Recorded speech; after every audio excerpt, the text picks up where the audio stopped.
search dominance is really their sandbox. That's really where they play. So as we think about the next 10 years or the next 9 years, Google is losing some of the market share just because others are growing a bit faster.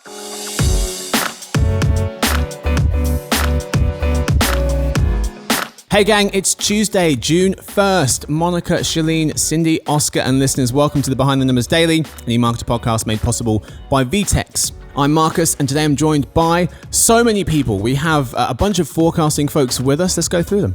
We have with us one of our directors of forecasting, it's Cindy Liu. Hi guys. Hello there. Another director of forecasting, Oscar Orozco. Hey Marcus. Hey chap, we also have a senior director of forecasting, Shelleen Shum. Hi everyone. Hey Shelleen, and finally we have the person who runs the team, head of forecasting, it's Monica Peart. Thanks for having us, Marcus. Thanks for being here, folks. So, today's fact before we get to the episode, the silverback gorilla can lift almost a literal ton. That's 10 times its body weight on average, or a total of about 1,800 pounds. 1,800 pounds, according to the Guinness Book of World Records. How did they figure that out? Firstly, good question. We got him on a bench press with a barbell and just... You can do more. Put some more on. This makes them one of the strongest one of the strongest living animal species on Earth. So the takeaway here is don't go on safari in a 1979 Volkswagen Beetle because that weighs about 1,800 pounds. So the gorilla could pick you up and throw you out of the forest and say, get out of here. This is where I live. However, I should note, silverback gorillas will only use their strength when they feel threatened. Thank goodness. And this is terrible news. There are only about 1,000 of them left on the planet, according to National Geographic. Terrible. Makes them one of the most endangered species around. Yeah, they live in the mountains, high in the mountains, in 2 protected parks in Africa. It's kind of crazy to think about, isn't it? If someone came up to you and said, oh, by the way, there are only 1,000 people left on planet Earth, you'd be like, finally, some peace. All right, folks, what are we talking about for real? We're talking about what the media world will look like in 2030. Part 1.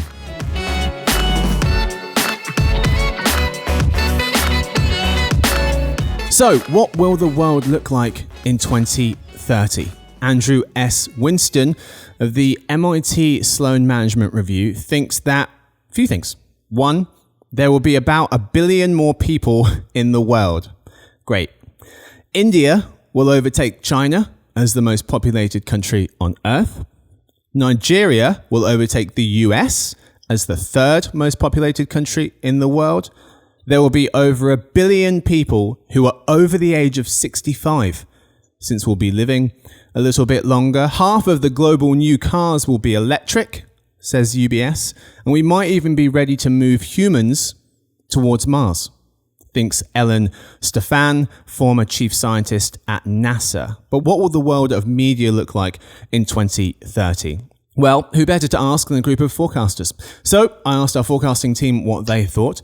Monica, we already have forecasts that stretch out to 2025. Right. I asked you guys to push even further out to 2030. How did you approach this question and manage to come back with some thoughts on what the world might look like then? Yeah, this was a really interesting and fun exercise, Marcus. And when you asked us about it, we, immediately said, well, we have forecasts to this point, but then... Is that not good enough for you, Marcus? Right. 2025 isn't far enough. Stretching it out a bit more is, stretching our powers as forecasters, of course. But it's definitely maybe as interesting as some of the other predictions you were just mentioning from lots of experts around the globe and around different industries. But for media, we approach this usually by looking at lots of data, tons of data, and pulling in every data point that we can find to say how much will be happening, how much money will be transacting, how many people will be doing XYZ. And that requires a bit of a layered approach. While we're looking at, maybe one topic in forecasts, we might have other forecasts that have an input on that same topic. Mm-hmm. And we might have lots of a series of data points that we have to pull in to make sense of it. For something like this, we're in a good position because we already have forecasts. So we're leaning tuning into what those forecasts have already said, at least through the next 4 to 5 years, and extrapolating those trends, those same trends, to the next 5 years and saying, okay, if those things remain constant through 2030, what would that look like? So we're doing a bit of a pared down methodology, as it were, just to look at what would our current trends produce if we were to extend our forecast that far into the future. And that's pretty typical for us. Right. Yeah, Monica, to what you said a bit earlier on, there's a good chance, that things will happen and we'll knock these forecasts off course, just like with anything that, we can't prepare. We can't account for every eventuality. Right. I thought it was going to be sunny this afternoon and actually no, it's raining. So trying to forecast out 10 years is pretty tough. So with that in mind, with the idea of, we have these forecasts of 2025, we stretch them even further. What will the world look like in 2030? We came back with about 10 different trends, 10 different ways in which we think the world's going to look in 2030. We've got about 5 of them for you on today's show. We'll do part 2, another 5. Let's start with the first one. Monica, you were looking at the world of digital advertising. What do you expect to see for digital advertising in 2030? Right. Well, starting with this, we look at several companies and see what are their revenues and contribution to digital advertising in the US and globally. Today, we're talking about the US, but we want to see, well, who are the top 3? Is that going to change? And anybody who's been following this at all will know that Google, Facebook, and Amazon are currently in the top 3, affectionately named triopoly when we talk about it internally, and we all know what that means. A little less nefarious than most people think of that word. But when we start out with where we are today or where we expect to be today, Google right there on top with 29% share of the U.S. digital ad spending market is the biggest single player by itself. And that's not surprising. Google is where we all go to learn everything that we know, what we ask our smart speakers, for recommendations or for what is an armadillo and lots of other things. Can you please play that new Katy Perry song for me? And so, yes, a mammal, funny enough, that lays eggs, but that's another thing entirely. But yeah, so we know that Google would be really dominant and strong in search, and that should continue, actually. But one thing that's a reality for Google is that search dominance is really their sandbox. That's really where they play. So as we think about the next 10 years or the next 9 years, because we're looking at 2030, Google is losing some of the market share just because others are growing a bit faster. There aren't a lot of new search players that are entering the market, but one probably unexpected one is e-commerce search. Google, while they have Google Shops, I believe it's called, Google Shopping, it has not been as successful, I would say, as big player Amazon and many others in the e-commerce space. And that is where we see some encroachment upon Google's share there, not making it any less dominant than other players, but definitely encroaching upon their market. So as e-commerce has grown and the activity around it has grown, we see that Amazon and even other e-commerce players are taking up some of the search share that would have gone to Google, and that's really becoming Amazon's game. Amazon and others, I should say, becoming their game. And when we think about down the line, 29% this year, Google's share is likely to continue to fall, but very slightly, fall to around 27%, we would say, to 2030. And that's a big deal. Google, like I said, is really dominant. But one thing to keep in mind is that Google's share falling below, say, a quarter of the market, 25%, would be really an unlikely scenario. So what we have here is it basically getting somewhat close to that number, but still a little bit higher than that 25% share, just given their sheer size. And then when you think about second player in line, Facebook because of the strength that it has gained over the years with, just Facebook as a core social network company, but acquiring lots of different arms and legs with Instagram, with WhatsApp, and other messaging services, it's becoming a bigger company in its own right. And so while it is now at 25%, a quarter of the digital ad spending market, it will likely continue to grow. So it does not take too much from Google, but it grows in a space that was owned by other media. So growing from 25% to possibly rivaling Google, getting up to maybe a little bit over Google is not a huge stretch. So we're saying by the end of what we're calling the extended forecast, if you will, 2030, we could likely see Facebook at 28%. So just 1% outpacing Google. Probably a lot of contentious thoughts about that, but it really stems from us seeing that Facebook continues to grow its mass and coverage, including in areas like e-commerce, social commerce, which is a subset of e-commerce, and that becoming a real factor in user growth. And then, of course, advertisers. Advertisers want to follow the eyeballs wherever they went, and their properties are still very popular. And where's Facebook today? Facebook today at a quarter of digital ad. 25% right. today? So 25% today. Okay. And how about Amazon? Yeah. So Amazon is somewhat of a newcomer to the game of dominance when it comes to the US ad market, but not a small player by any stretch, not small fries.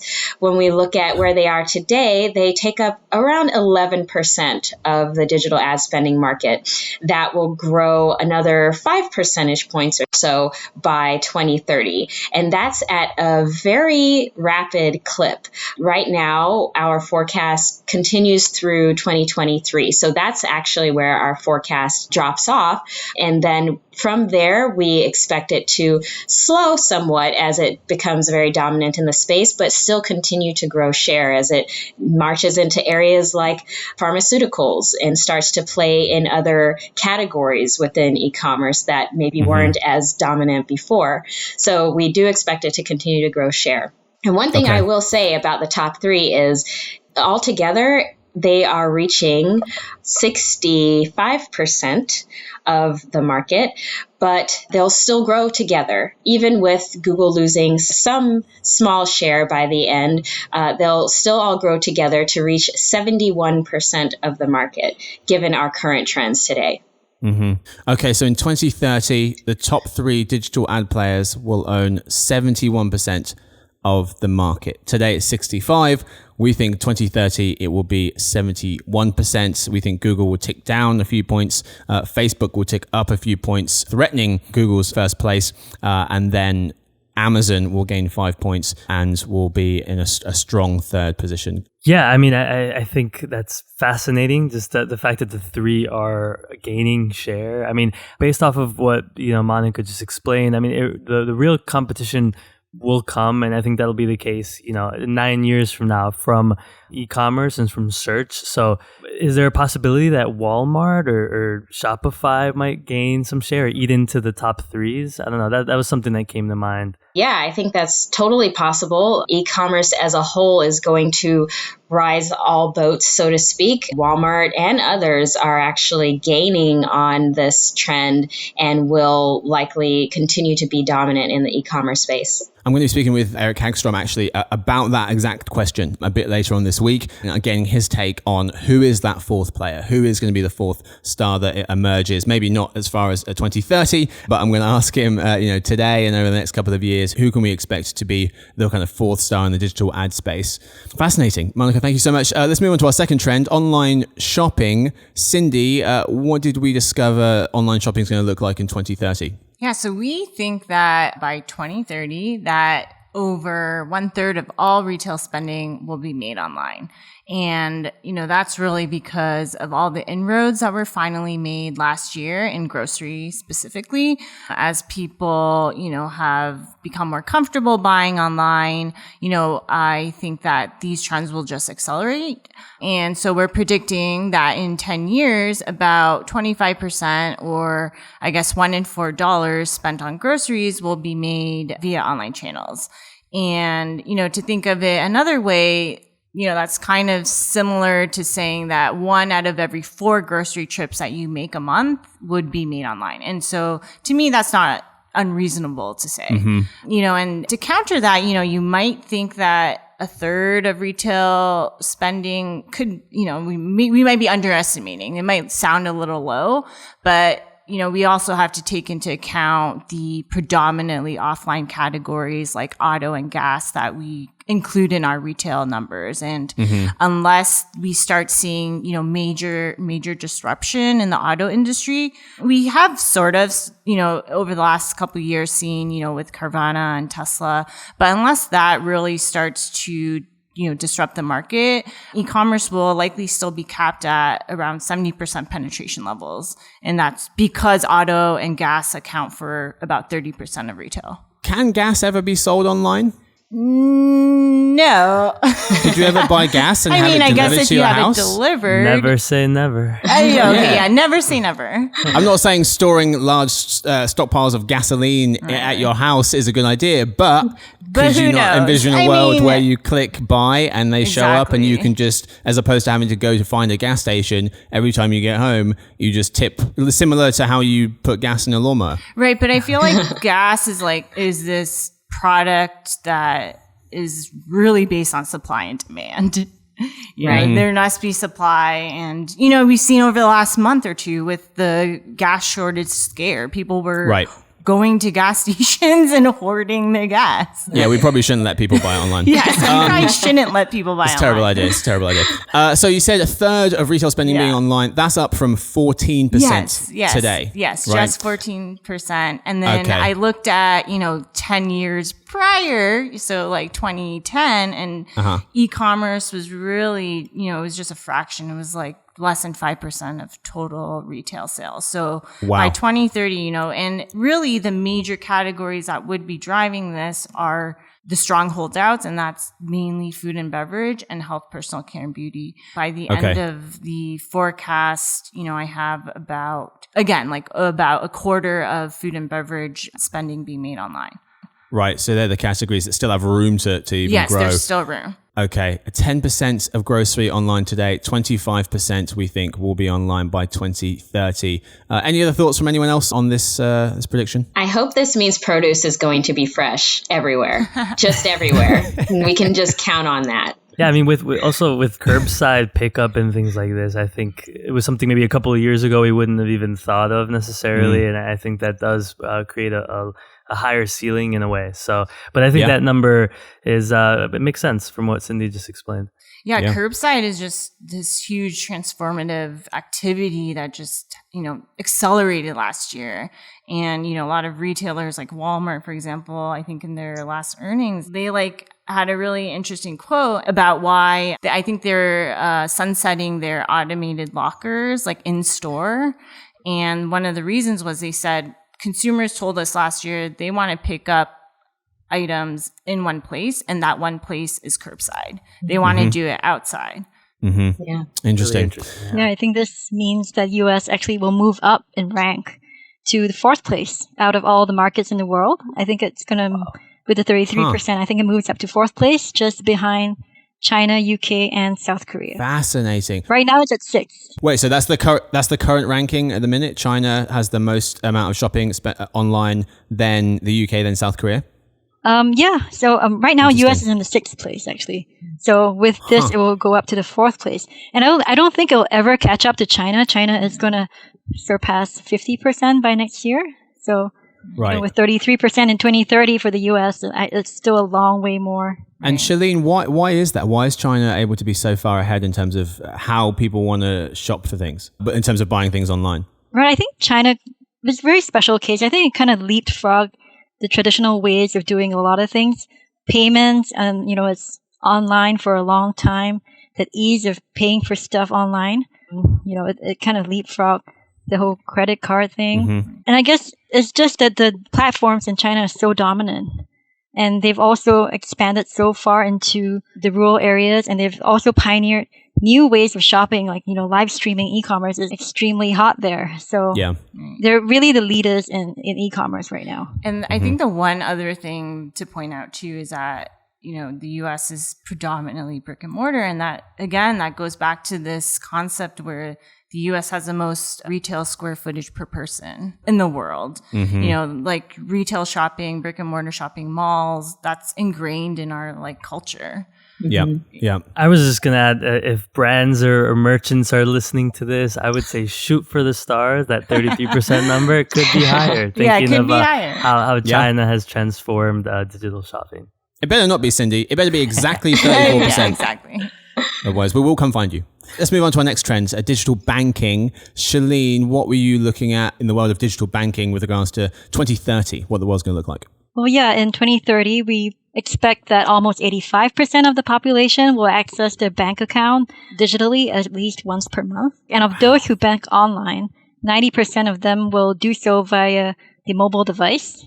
But in-branch banking will not become a thing of the past in 2030. It will still exist. So 60% of bank account holders will still visit a branch at least once a year. And we don't mean them going to the branch to withdraw money from the ATM. So ATM visits are not included in this number.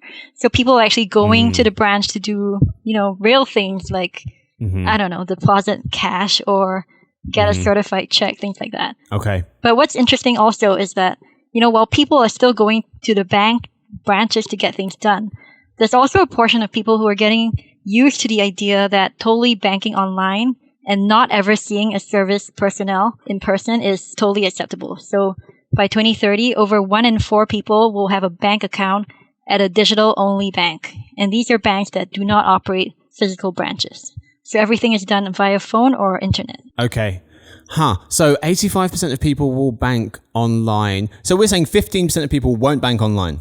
Yeah, 15% of people won't even pay their credit card online, which is weird to me. So I don't know what they're doing. They're writing a check, I think, and sending it off. In 2030. Would some of that number include like unbanked people as well? Well, yeah. Some of that. So it's 85% of the population. So got it. Okay. So that would make sense. There are some that are unbanked, and I imagine most of the other folks are in the older demographic. So I was going to ask, like, who do you think are the holdouts? Like in 10 years' time? It would be the 65 plus, I think. But in 10 years, the 55 plus have age into that the next age group. It would be like the really old, maybe. Like, I mean, we did say people are living longer. Yes, there's people who are going to be 100 plus. We forget sometimes that we still have the silent generation. We don't talk about them, but there's still a lot of them. Maybe it'll be the baby boomers at that point, but some of the older baby boomers, I could see it. Yeah. Yeah, it is once a month too, I guess. Right. Like the frequency. Right. I'm still pretty surprised that over half of people will still need to go into a branch. Just, we're looking at trends that are current today and extrapolating that to the future. But, if we could do all of our fundamental methodology on all of this, I can only imagine that banks are offering some of those very involved services like the certified check, like, having a notary, all of those things, that they're making some of that available online over the next 9 years, and just trying to take cost out of the overhead cost of having a branch in the first place. So I wouldn't be surprised if it comes down from that number and maybe closer to half, but it still shocks me that I spend so little time in a branch. I don't even know if I get to that 1 time per year number, but I can't imagine it being just so ingrained, but certainly some people just prefer that. Yeah, there's a relationship aspect too. I think some people just like that. So you can get some fees waived if you go in and speak to your relationship manager. So maybe some people do that. Yeah. And neobanks are still such a sort of new concept that it definitely is tough to extrapolate the trends we're seeing now 9 years in the future because it's still so new here. So what's really interesting as well is that, like, as an individual, what share of your time will you spend doing these different things? Because as you said, with a neobank, these digital-only banks, 28% of people will have an account at a digital online bank, but they could still have an account at a bank where there's branches. Right. And so will it be that you go into the branch, 5 times a year and you spend, 90% of your time doing things online? And so what's the makeup going to be as an individual in terms of how you interact with your bank? All right, time for a quick word from our sponsor, VTEX, and then we'll be right back with a few more predictions.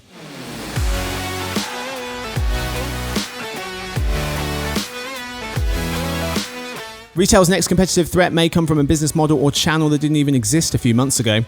This modern dynamic requires companies to adapt quickly, pivoting business seemingly overnight, something traditional commerce platforms just can't support. There's a new enterprise commerce platform on the rise, one that's fast, flexible, and doesn't require 9 months and $1 million to get up and running. Go to VTEX, VTEX.com/eMarketer to learn more.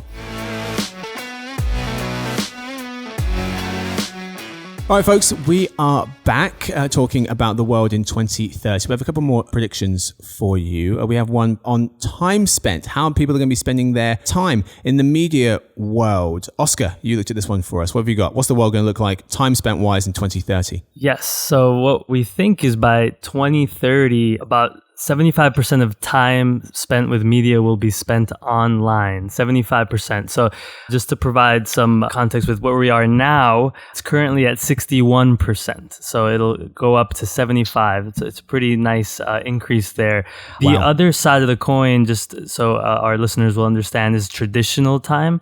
So that would include things like traditional radio and TV, cable, satellite, print, so magazines and newspapers, and even movies and outdoor signage, things like this all count under the traditional. So 61% now with digital, that means 39% with traditional. But by 2030, we think only a quarter of time will be spent with any of this traditional media.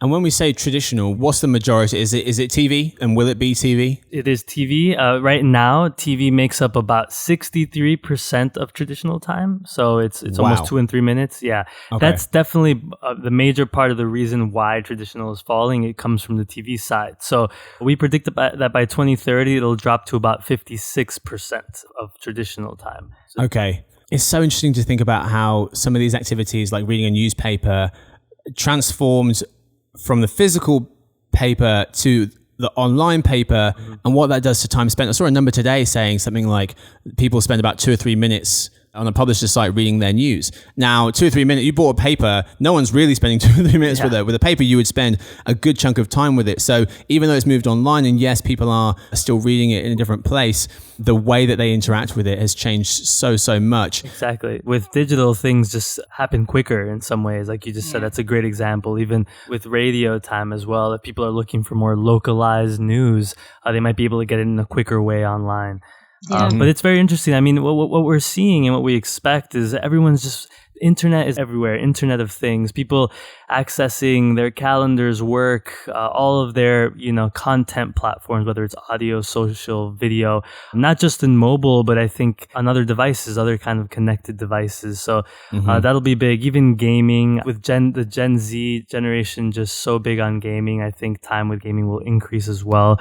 So it'll be really interesting. Accessibility, we're seeing as people age, the Gen Z category ages into adulthood, they're just driving time spent on digital and totally ignoring a lot of this traditional media. Right. Yeah. And actually, if you think about like the younger kids today, the Zoomers, they're essentially online all the time. Right. Right now, these kids.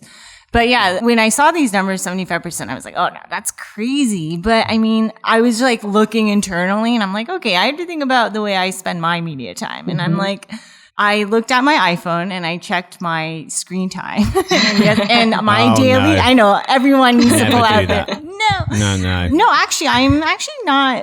I'm around the average, I think, of what we have. I think I pulled in like 4 hours and 30 minutes a day, which is our average. That's our average as a smartphone.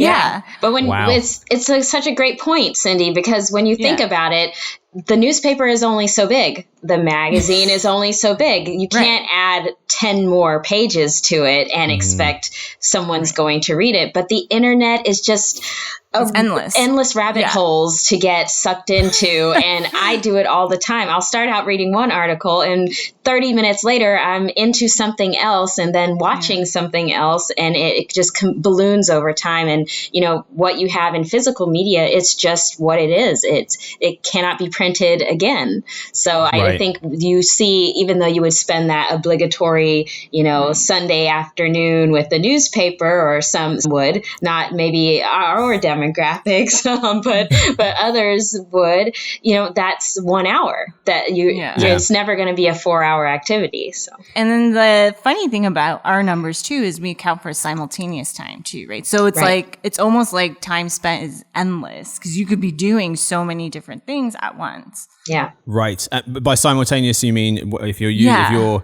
on your phone and the TV is on, we count it as an hour for your phone and an hour for the TV. Right. Yeah. Like yesterday, and my husband's going to kill me, but I compared our screen time and his time was like 5 hours and he had like 2 hours of YouTube. And I was like, during the day. And I'm like, weren't you working? And I'm like, what? How did you consume like an hour? Mr. Cindy. Unbelievable.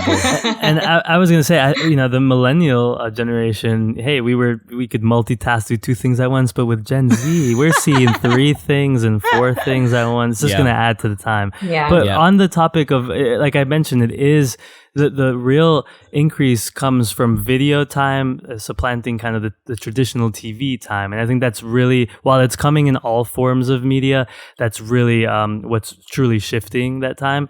And we're seeing that with the SVOD platforms, the AVOD. I'm bullish on them. I think that's where a lot of that will shift, right, in terms of video time.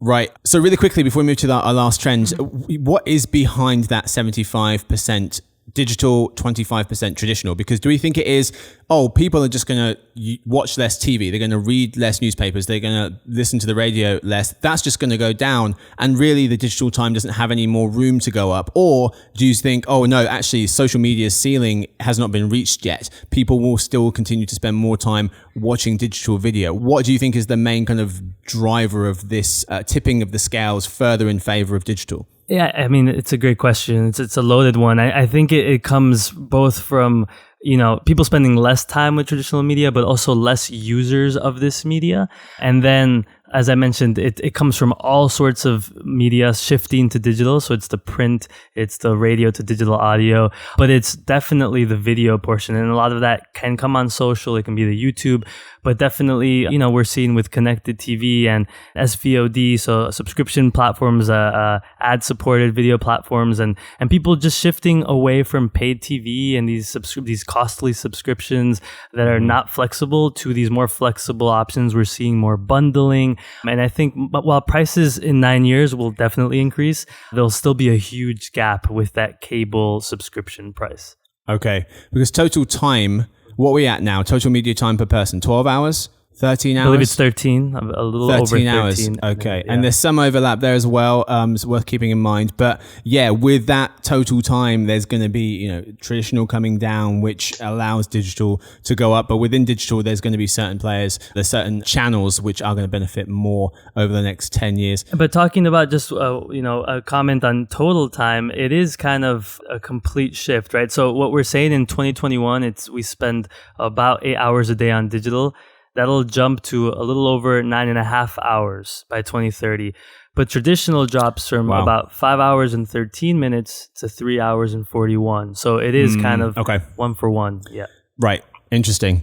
Okay, let's move to our final trend for today's episode, radio listening. Monica, what's the world going to look like in 2030 when it comes to listening to the radio? Yeah, it's actually so good that we talked about time spent right before this, because the same trends that Oscar is mentioning are really making an impact in radio too. And so when we think about radio, when we say radio and listeners, we are typically talking about traditional radio, the AM, FM, satellite by radio listeners, traditional radio. A lot of this listening happens in vehicles, in a car primarily. And because we're a driver culture, a lot of people listen to the radio. Even while thinking they don't, they actually do. When we look at surveys all the time, we're really surprised at how high it is in this country in particular, with all of the new gadgets and ways that you can listen to audio, including podcasts.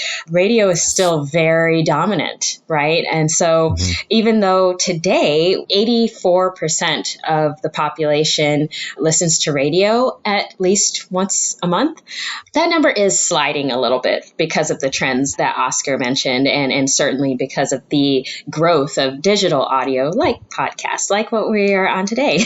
And so we do see that slippage, but it's not by too much. So from 84% to 2030 being 77% is where we're putting it. And that's still the majority. You could say it is still over 3/4 of the population. And it makes sense because a lot of the areas where we interact with radio aren't going away yet. One trend that I wanted to make sure to mention, and it's related to time spent, is that when we think about increases past what we can actually do, technology is the way that we get there. And so, for example, right now, the in-car time is not a heavy technology time. It's not a time that's addressable by a lot of digital activities because your eyes should be on the road, your ears too. We definitely want to make sure that that's the case.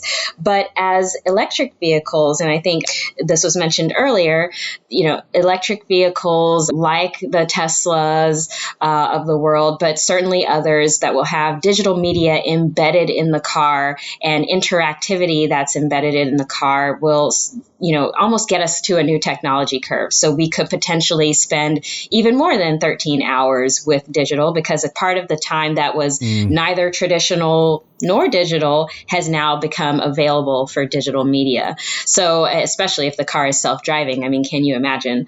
So that's where we see the potential for even further growth. But for today, we're not talking about that since that's not a huge consumer reality at this point. Right. We're just talking about the growth of digital audio listening. And so that today is 65%. So still a good number of even those same radio listeners are listening in digital audio formats as well. So they're listening to songs on their mobile device. They're listening to music through their smart speaker and other types of audio, talk radio audio, even some of the same radio shows that are available through broadcast are being listened on YouTube. Lots of them have really popular podcasts and other shows that are, on Spotify, on Pandora. And so the availability of that, all of that listening is definitely pushing this trend. And while this doesn't seem like a huge jump, when you think about the population, it's pretty sizable. So from 65% today to 69%, it gets within, 10 points of total radio listeners, the traditional radio listeners, which is from today to 2030? Correct. Right. Okay. So adding another 4 points in the population for digital is part of the reason. Digital audio, right? Not digital radio? Right. That's right. So that's for 65% to 69% in 2030 for digital audio listeners as a percent of the population. So, compare that to the 77% that we expect to see by 2030 for radio listeners, which is the traditional side. So radio listening will still be really dominant, but we're likely to see them come within a very close, possibly 8 to 10% of one another, which is huge. Yeah. Any thoughts from anyone else on radio listening? Do you think that sounds about reasonable? 77% of people listening to the radio, 2030? Yeah, so I actually looked for a statistic on the percent of population who owns a car. And the ownership of cars in the U.S. is very high. And it's over 90% of U.S. households have access to a car. And, presumably if that doesn't change in 10 years, we should still see a high, a lot of people still, listening to radio because they have access to it. Mm-hmm. I was just thinking back to my own experience. The only time I listen to radio is when I'm in the car. I have the option to connect my car to my phone to listen to music, but it's just a hassle of doing it that I never do it. So unless they can figure out some easier way with the connected car thing to make it more efficient, then I think radio listening will continue to be there because we're driving. 100%, yeah. Yeah, and I was going to add, even with urbanization, people might not needing cars. We know the U.S., like Cindy mentioned, is so car heavy. And even if those numbers tick down a little bit, I think it makes sense that the numbers that Monica's presented, I don't think the radio listener numbers will drop as fast as maybe some might think. Yeah. Been incredibly resilient to date. Well, it looks like they're going to continue to be. Let's go through those trends really quickly one more time. Digital advertising. In 2030, the top 3 digital ad players will account for 71% of the digital ad pie, up from 65 today. Trend 2, online shopping. In 2030, 34% of retail spending will be online. It's up from 14 today. And 25% of grocery spending will be online. That's up from 10 today. And gas will not ever be bought online. It's a terrible idea. Number 3, digital banking. 2030, 85% of people will bank online. 58%, about 60% of people will go into a branch to bank, and 28% of people will have a bank account at a digital bank, neobank. Trend 4, 75% of people's time with media will be digital in 2030. The rest, 25%, will be traditional. And finally, radio listening. In 2030, 77% of people will listen to the radio. That will be down from 84% today. And Monica, you said digital audio, 65% of people doing it today, 69% by 2030? Right. Okay. That's all we got for you for today's episode. We will be back with part 2 of The World in 2030. We'll be looking at what will pay TV will look like in 2030, how many people have cable, what will the state of digital video be in 10 years' time, and also telehealth. What will that look like in 2030? That'll be in part 2 coming out in the next week or so. That's all we've got time for this episode. Thank you so much to my guests. Thank them in turn. Thank you to Oscar. Thank you, Marcus. Thank you, Shelleen. Thank you. Thank you, Monica. Thanks, everyone. And thank you, Cindy. Thank you. Thanks to Victoria. She edits the show. Thank you to everyone listening. See you guys tomorrow for the Behind the Numbers Daily, the eMarketer podcast made possible by VTEX.